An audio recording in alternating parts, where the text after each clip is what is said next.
So we're going to be learning a little bit of JavaScript to kind of close out the semester.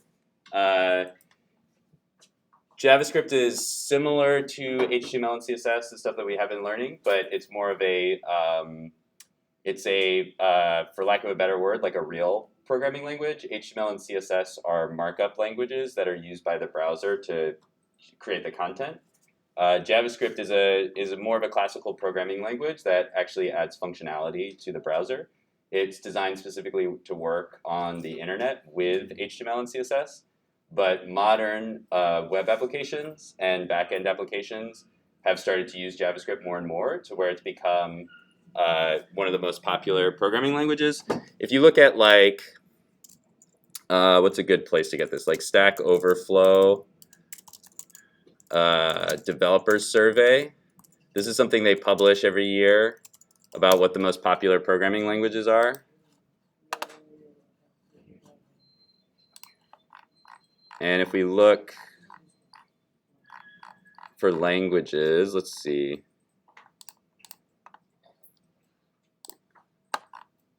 So here, JavaScript is the most popular language among 83,000 professional developers who responded to the survey. HTML and CSS is next, then a bunch of other stuff. So it's become a super important language, not just for web development, but for all sorts of applications, anything that really runs on the web. So it's a good language to know, and it's also just a good language as an introductory language for programming. Programming has a lot of abstract concepts that are hard to understand, and a lot of classical languages like Java or C++, when you're learning them, you'll be bogged down in things like memory management and using different variable types and all these different things that make the language hard to understand. JavaScript kind of gets rid of a lot of those things in order to make things a little bit easier for new developers. It was actually designed that way on purpose. Like HTML and CSS, when the web was first created, people wanted it to be a way to make it easier for any regular hobbyist or researcher to publish their work on the internet. And so it was designed specifically to try to simplify aspects of programming to make it easier for new people to sort of get started and be able to create applications. There's a lot of different concepts. We really don't have time to go over all of them, but we're going to go over some of the basics. And we're going to make an application. And the reason I want to do that is because I want you guys to start to see how all of the software we've been using throughout the semester is based on the type of code that we're going to write using P5. So we're going to be making really, really simple versions of that software. But I hope you guys will be able to see when you're using Photoshop and you're doing certain things, what's actually happening when it comes to the code that creates the software. Every program that we've used in class has been based on somebody writing code to make the software work on the computer. And so we're going to learn some of the basics of how we can do that on our own.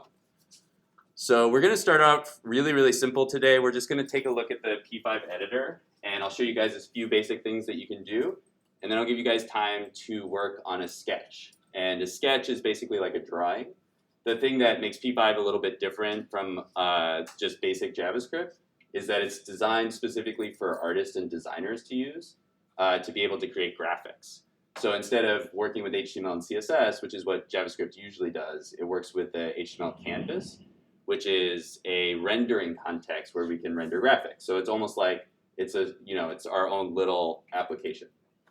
So we're going to get started. So we're all logged into the P5 editor, and we'll take a look at how this is set up for a second, and then we'll write some code. So that was a really fast overview of JavaScript. But if you want to learn more about JavaScript, you can start here. I'll put this in the Discord. MDN is the Mozilla Developer Network. You've probably seen this if you've been Googling HTML and CSS stuff. And they are the company that actually created JavaScript, and they have the most authoritative documentation of how JavaScript works. And if you want to really learn this stuff in depth, what you probably should do is take MMP 210 next semester, because that's a whole semester of just learning JavaScript. Okay, so The editor is basically like a web editor that sort of looks like what we have on our computer, but it makes it a little easier because everything is on the web. We don't have to worry about the files on our computer. So if you look at this little yellow button here, you can see the files that are actually part of this project. And so you'll recognize index.html, you'll recognize this HTML code, and you'll recognize style.css, and we can actually edit these files like we do on Sublime Text. But the main file that we're going to be using is this sketch.js file, and that's our main JavaScript file. And that is going to run our code.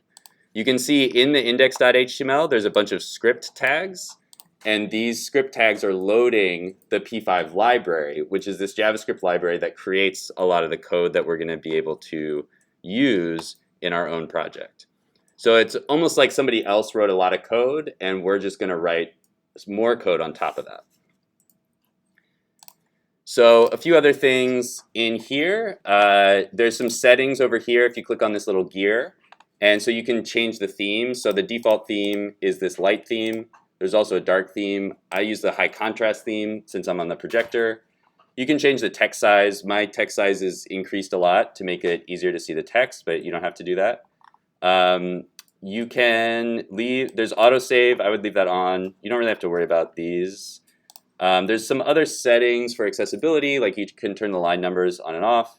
You can turn sounds on, and you can add stuff for the screen reader. So it's pretty simple. There's a bunch of stuff up here, so you can save a sketch. So I'm gonna save this, I'm gonna name this sketch, I'm gonna click right here, and I'll change this to robot example 1. And then I can save this, so I can go to File and go to Save. And once you save a sketch, there's some new options. You can share the sketch, you can download it, that'll actually download the files to your computer. You can open other sketches, you can add the sketch to a collection, and you can also look at example sketches. So these are sketches that demonstrate different possibilities for P5. The edit section has, this is really useful, the tidy code. This will format your code for you. So just like when we were doing HTML and CSS, all the things where you have to like indent over, add brackets and stuff like this will fix it for you if you have it off. And then there's just find and replace for text. For the sketch, we will look at how to do this later, but we don't really need to worry about this.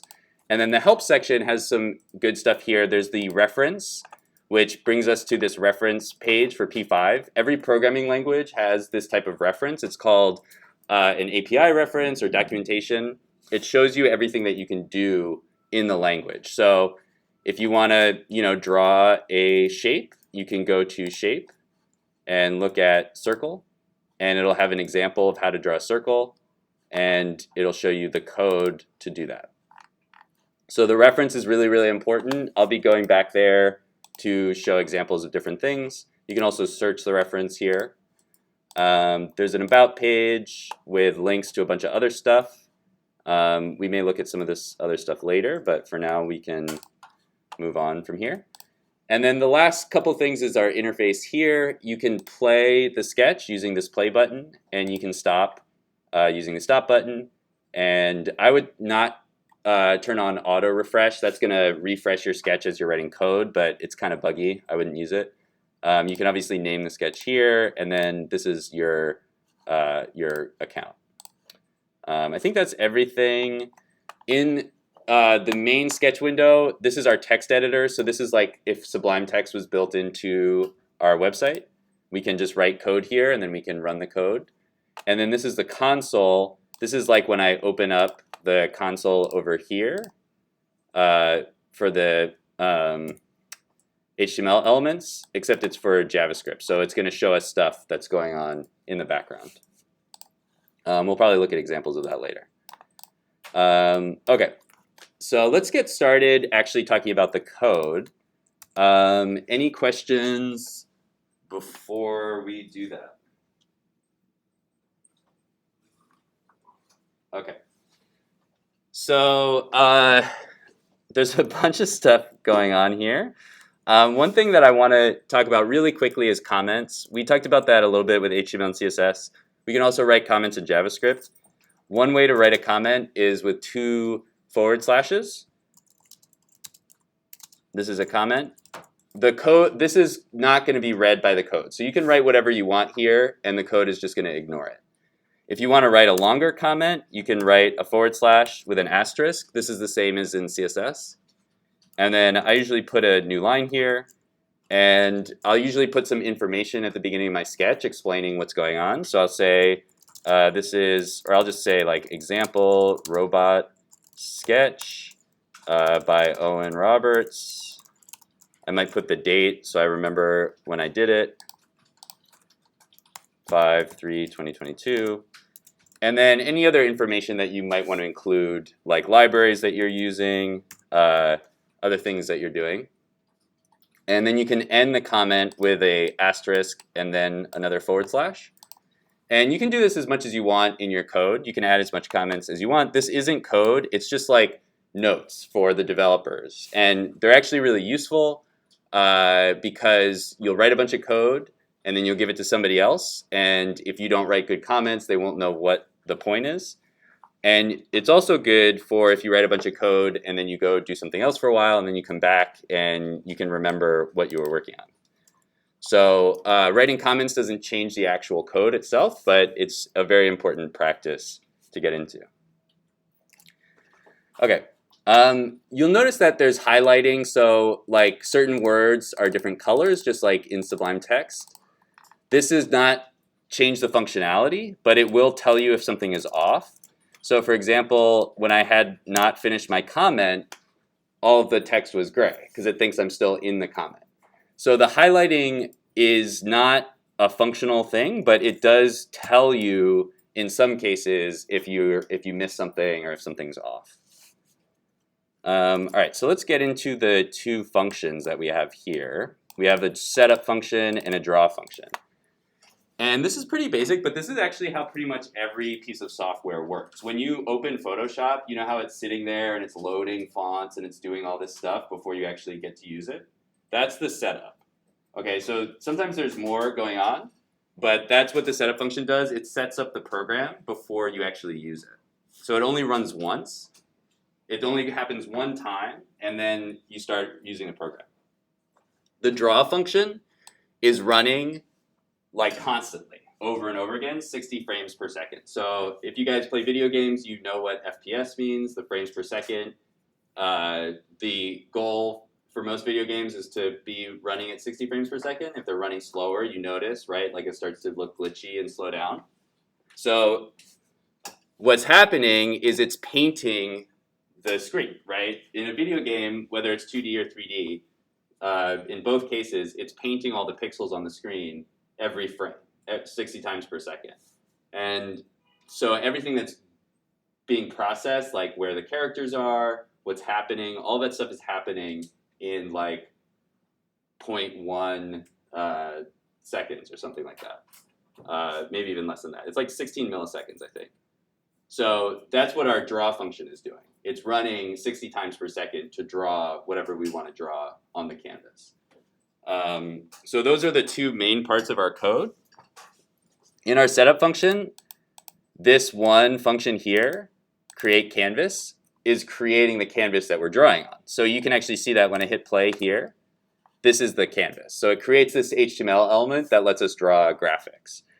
And this create canvas function has 2 arguments. So these numbers inside the parentheses are called arguments or parameters. And we'll talk a little bit more about that in the future when we get more into the details. But for now, we're only going to be writing functions, so we don't really have to worry too much about it right now. Anyway, these values are the width and height of the canvas. So if I change these numbers, let's say I change this to 600, the canvas gets bigger horizontally. That's the width of the canvas. If I change this number, it makes the canvas taller. So that's the setup function. We're just setting how big the canvas is. It's just like in Photoshop when you choose the size of your Photoshop. We only want to do that once because once we have the size, we don't really need to change it. So there's no reason to create more canvases. There's no reason to change the size once we get past our setup function. So we're not going to do a lot else with our setup function for now, but in the future we'll use it to set up more things that we need in our program. Okay, so now we get to our draw function. As I mentioned, this is running 60 frames per second all the time. The background is just a background. It draws a background. And it takes this argument here, or parameter, 220. This is a grayscale color. So remember we talked about color is a RGB value from 0 to 255. If I only have one number, then it's grayscale. So if I do background is 0, it's black. If I do it background is 255, it's white. And numbers in between those are going to be different shades of gray. So like 50 is a dark gray, 200 is a light gray.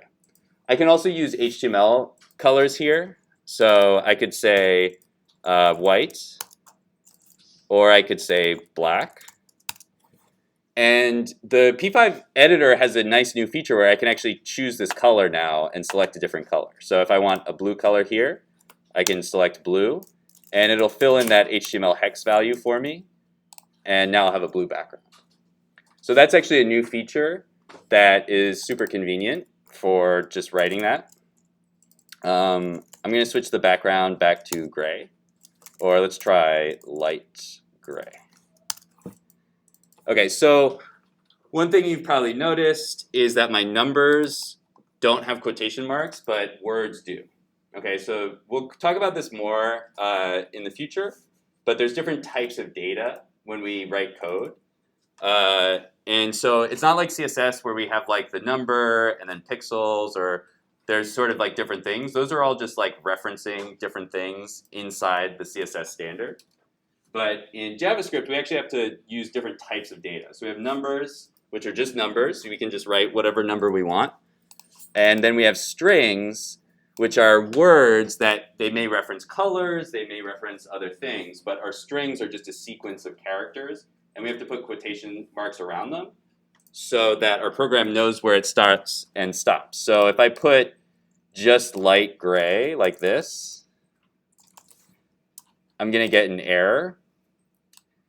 And so if you get an error, your program won't run, and you can look in the console, and usually there'll be something that tells you what's wrong. And so P5, this is the real error that JavaScript gives you, and then P5 usually has some hint that'll try to help you. So say there's an error due to light gray not being defined in the current scope. That probably doesn't mean anything to you guys, but the reason that is because this value for the program to know what it is has to be inside of quotation marks. Otherwise, it thinks that it's something like setup or draw, like a function that's part of the program. Okay, so let's draw something. So we're going to draw some shapes today, and we're just going to make a robot drawing, just to kind of start out with something simple. So there's two different types of shapes in P5. We'll look at examples of both of them. And this is just for the 2D primitives. So these are just basic 2D shapes. There's lots of other types of shapes, but we're just going to go over the 2D primitives for today, the basic shapes. And so let me actually do a little drawing. I'm going to open Photoshop for a second.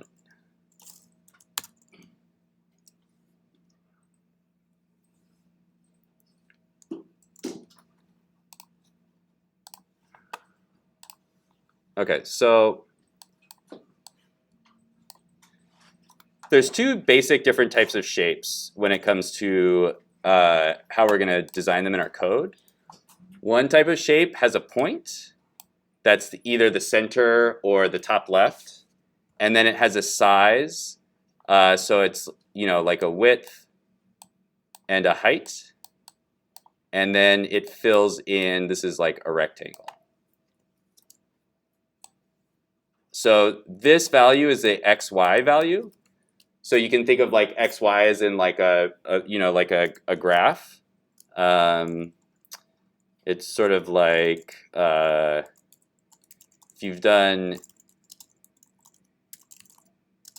geometry at some point, you're probably used to a graph that looks like this, where you have X horizontal and Y is vertical. It's similar, but in programming on the computer, we don't think of the center as 0, 0, we think as the top left is 0, 0. That's just how the computer works. We start at the top left, and then we move down to the right. So that's a Cartesian coordinate system. That's what you use in math. I don't know what the name for this actually is. I guess it's just the top left coordinate system. Yeah, that looks like this. So you have the x going from 0 at the top and then getting bigger as it goes across. And you have y, x is 0 on the left and it gets larger as it goes across. Y is 0 at the top and it gets bigger as it goes down. I'm back in Photoshop. So that's a rectangle. There, you can also make a circle that has the x, y in the middle, and then it has a width, which can either be the whole width of the circle if it's the same as the height, or you can have a width and you can have a height. Okay, so that's one type of shape where there's a point where its shape starts, and then there's a size. There's another type of shape where it's just points. So like a line is 1 point, 2 points, and then you draw a line between them. A triangle is 1 point, 2 point, 3 points, and you draw the 3 lines. A quad is 1, 2, 3, 4 points, and you draw the lines. I don't know how far it goes. Quad. Yeah, I think it stops at quad. So then for more complex shapes, you have to use some of these other functions, but we're going to skip those for now. So I'm just going to draw a kind of goofy robot using a couple basic shapes. So I'm going to start with a rectangle. So for rectangle, I use rect. And if I want to look at the reference, I can go here, and it shows me how to draw a rectangle. So we have the word rect. That's the name of the function that draws a rectangle. And then we have 4 numbers. And these numbers in order are the x value, so the horizontal position, the y value, or the vertical position, then the width, how wide the rectangle is. And then when you see a parameter that's in brackets, that means it's optional. So if I don't put a height value, it'll just use the width value, so it'll be a square. If I do put a height value, then it'll use that as the height. So let's draw a rectangle. So I'm going to start with a rectangle. For my x value, I'm going to do 100. And for my y value, I'll do 100. For my width, let's do 200. And for my height, let's do 100. And then I'm going to hit play. And now we have a rectangle. So this probably doesn't seem all that exciting, but every button you've ever seen, every square you've ever seen on a program, every button you've ever clicked on has had some code that looks like this that creates it. You all right over here? Do you need to go take a nap somewhere? Hey. Do you need to go take a nap or get some coffee or something?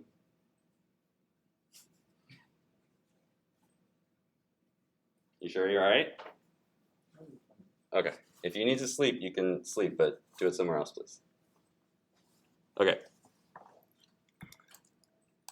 So if we want to change our rectangle, we just change these numbers. So if I want to move it to the right, I can change the first number, the x, to 200. Okay. If I want to move it to the left, I can change it to 0. If I want to put it somewhere else, I could do 10. So these are just pixels, right? This is just the number of pixels. So this is 10 pixels from this left side of the screen to where the rectangle starts. And this next number, 100, is 100 pixels from the top of my canvas to where the rectangle starts at the top. So wait, so it changes the position as well as the size of the shape? So this is the X value. X position, the Y position. The width is this 200. Oh, got you. So that's 200 pixels from the left side of the rectangle to the right side of the rectangle. And then the height is 100. So that's 100 pixels from the top of the rectangle to the bottom of the rectangle. Okay, so if I want a square, I can just get rid of this 100, and it'll just use that 200 for both parameters. If I want a bigger height, I can change that to 300. So I can change those numbers to change where the rectangle is and how big it is. So let's go back to our original shape. So this will be the head of our robot. So the next shape that I'm going to use is a circle. And so a circle is just what it sounds like. It's a circle. It has an X position, a Y position, but then a circle has the same width and height, so it only has one value here, which is the diameter, the number of pixels across the circle. So let's draw a circle, and I'm going to make the eyes of my robot character. Okay, so I'll draw a circle. I'm gonna just kind of guess, and then I'll move things around. So I'm gonna guess it's like 150 and for the X, and 150 for the Y, and like 50 for the height. Okay, not bad. That's good. I'll just leave that. That's fine. So that's my right eye. So that's another thing I can do is I can put a comment at the end of a line if I just want to make a comment about this one line specifically. It can go after my code. And so I'm going to draw another circle. So I'm going to move over another 100 pixels. I'll do 250 on the X.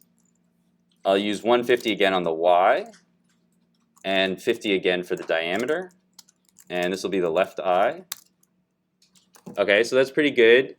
It's symmetrical. It doesn't have to be symmetrical. Like if I wanted the robot to be, looking in one direction, I could move this one a little bit closer. So now it kind of looks like the robot is looking to the left. So, depending on what you want to do, it doesn't necessarily have to be symmetrical.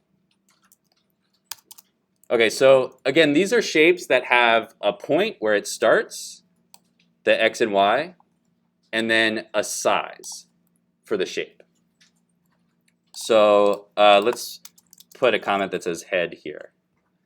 So now I'm going to use some shapes that have just 2 points or 3 points that we connect together. Okay, so let's give the robot like a little antenna. So I'm going to put a line above the head. And so for a line, if I go to the reference, you can see this just draws a line. It's pretty simple. And here's what it looks like. The x1, y1, x2, y2. So it's one xy point, and then another xy point, and then we connect them. So if I want to put an antenna like right here, I have to find like the middle of the head. And then, so this is 1 point, and then I'll just go up a little bit to find the second point. So the middle of my head is probably in between 150 and 250. So I'm just going to guess 200, but I can always change it if I need to. And then the top of my head I know is 100 because that's where the rectangle starts. So I'll do 100. And so then if I want my line to go straight up, then I want my x value to stay the same. So I'm going to use 200 for the x value. If I want my y value to go up, I actually have to subtract. So remember, y starts at 0, so it's a little counterintuitive. But if I'm here and I want to go up, I have to do less than where I am. So I'm at 100. I want to go up, so let's do 50. And there we've got a line. Okay, so I have one line, 200, 100, that's 1 point. And then 250, that's the second point. And it draws the line between. The order doesn't matter. So if I switch these, if I put these here, it's going to look the same. It doesn't matter what order you do it in. It's just going to draw a line between the two. Okay, let's put a little circle on top of this antenna. So I'm going to put a circle.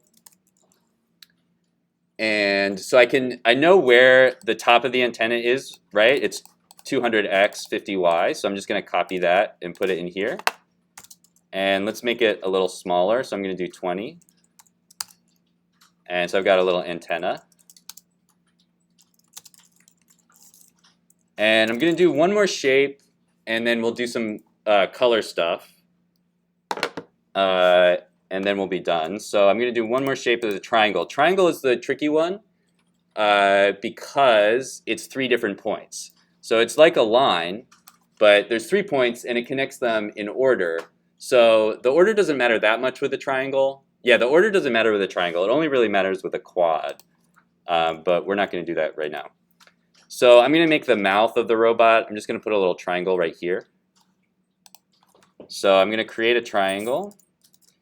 And one thing that you can do in JavaScript that you can't do in every language, but we can do in JavaScript, we can put our arguments on different lines. And so we would have 3 sets of points here. So it's going to become a long line. But I can make it a little simpler by putting them on separate lines.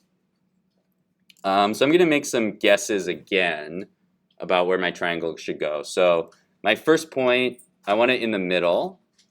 So I know the middle x is this 200. And I want it kind of like down here. So that's maybe 250 on y. And so then I want to go down a bit, and I want to go to the left and to the right. So the first one, I'll go to the left, so I have to subtract a bit from x. So I'll do like maybe 175. I'm using a lot of intervals of 25. You don't really have to do that. I'm just doing that kind of randomly. I want to move up on y a bit, so I'm going to try 275. So that's my first point. Here's my second point. And then my last point, I'm going to use the same 275, so it's on the same line vertically, but I'm going to move the x to the other side. So I'll do like 225, 275. Okay, I'm way off. How did I get that far off? So, because my y starts at 100, and then this is 200 down here. So this should be 200 at the most. And this should be like 225. Okay, it's not where I want it to be, but that looks fine. That kind of looks cool. I'll leave it like that. Okay, so I'm gonna just go over a couple more things, and then I'll let you guys work on your own robot heads. So one thing that's important that you may have noticed, but I haven't talked about, is the order that we draw things in. So I drew the rectangle first and then the eyes, because with P5, the layers go from the top to the bottom. So it's like Photoshop layers, except in the opposite direction. So if I move this head down here, now the head covers up the eyes. So this is like layers in Photoshop, but we start at the top of the program and we go down. That's why our background is the first thing that we draw. So let's put this rectangle back up here. And now it'll look okay. Okay, so we're going to talk about color for a second. So you can see the default for these shapes is that the center is white, the fill, and the outline is black. So in P5, the shapes work like in Illustrator. We have a stroke, which is the outline, and then we have a color for the inside, the fill. And so we can change those values using the fill and stroke functions. There's also a no fill and a no stroke function to get rid of the fill or the stroke. And then there's also, if we want the outline to be wider, there is, where is it?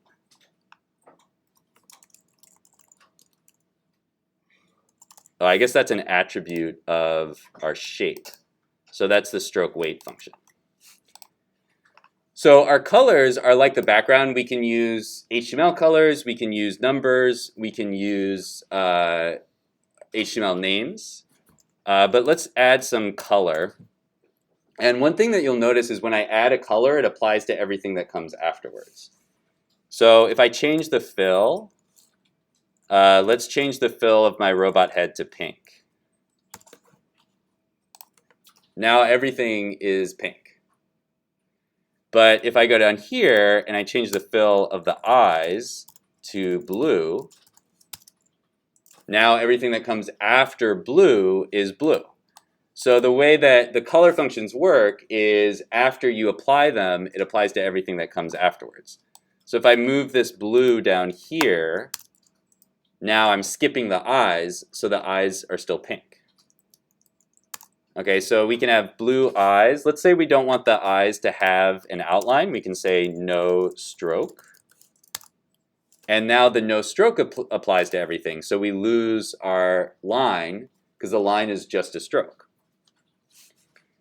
So for our antenna, we need to bring the stroke back. So let's bring back our stroke and let's set a color. Let's set green.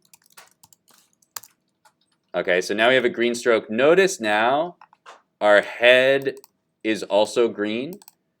Even though we set green down here, remember the draw function is always going, so it's always repeating. And so once we set the stroke to green, we need to set it to something else if we want it to change. So if we want to have a different outline for the head, let's say we want the stroke for the head to also be blue, like the eyes, I can set the stroke of the head to blue. Okay, now back to our antenna. If I want the antenna to be wider, I can use stroke weight, and I set the number of pixels. So let's say we want it to be 6 pixels wide. Now it's a little bit wider. Now it's also showing up in front of our robot head, which we may not want. Let's. Question. Yeah. Because I put no stroke and it completely got rid of everything, like the eyes, the. Okay. So something that's going to happen a lot as you learn to program is you're going to make mistakes. You're going to spell things wrong. You're going to put spaces where they don't belong. If you have an error, what's going to happen? Let's say I put a space here. Your program's not going to run. Okay. And if you look in the console, it'll usually tell you why. Okay. Sometimes it's not very helpful. We'll go over the console more later. But if you don't see anything in the preview window at all, that means you have a syntax error. It can be hard to debug it first. So if that happens, once I'm done with the lecture, let me know. I'll come and I'll be able to see it in 2 seconds, or less probably. But as you get used to it, that's the thing that you're going to notice. You can't really make little errors when it comes to code. Like if I put a capital F for fill, it's not going to work. If I put a lowercase s for stroke, Yeah, that was the issue. it's not going to work. I put a lowercase s. Yeah. So there's a lot of syntax things that, there's a lot of obviously different syntax that we haven't covered in detail yet, and we'll continue to do that. For now, I just want to go over the basics so you guys can get a sense of how these things work.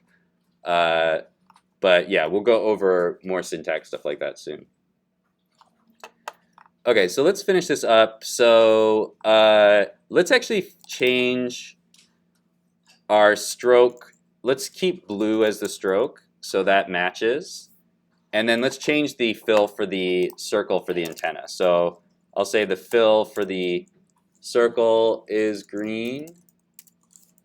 And then I have to use no stroke again if I want to take the stroke off here. I don't have to do this, but if that's what I want visually. Oops, I had an error here. Okay, and then let's add one more. For our triangle, let's do a stroke with no fill. So let's say the stroke is blue and no fill. So these are just kind of arbitrary design decisions. You don't have to do it this way. You can see the triangle is overlapping a little bit here. So that kind of annoys me. It might not matter that much, but since my stroke is really wide, I might want to include that. So I'll just add 6 to these. Oh, no, not to the X, just to the Y. Whoops. Okay, now that looks better. Maybe I'll do 3 so it's in the middle. Okay, that looks good. Okay. I don't really like the green. I'm gonna do pink here so it matches. Okay, that looks better. Okay, so I'm gonna stop there with the code. I think this is enough for you guys to get started. There's a lot of syntax in here that I have not explained or talked about. Things like this semicolon and what these parentheses do and why this S is capitalized. We'll talk about those things as we learn more. But for now, I want you guys to just try creating your own robot. Look at the reference and look at the different shapes and play around with them. So if you want to try a different shape like the arc or the ellipse or different things, you can look at the reference and see how they work. You can also try, changing the colors is actually really easy now, so I don't really have to spend as much time going over that, as long as you're using the editor. But yeah, try drawing your own robot. If you have errors or if you have syntax issues, let me know and I'll come take a look at it. We are going to make stuff that's more interesting than this. You're probably thinking, why wouldn't I just do this in Illustrator? It's a lot easier. But there's stuff that we can do in code that we can't do in Illustrator. So we're going to add interactivity. We're going to add a lot of different stuff in here in the next few lessons. But just give this a try. Play around with the different numbers. It doesn't have to be perfect right now. It's just kind of experimenting to see how things work. And we're going to stop at the end of class for a few minutes. You guys can post what you have on Discord so we can just see what everybody's working on. So that's pretty easy to do. Once you save your sketch, if you go to File and go to Share, there's a few different options. The full screen sketch will just show the sketch itself. The edit will show the sketch and the code. So you can share this. So you can click on here to copy it and then go over to Discord and paste in your sketch. Okay, so then we can click on it and take a look. Okay, so not expecting everybody to be creating, something really elaborate and beautiful. We're just making goofy robot drawings just to learn the basics. Okay, so we'll stop with a few minutes left and post things on Discord. For now, you guys can just work on this. If you have questions, let me know, and I'll take a look. And yeah.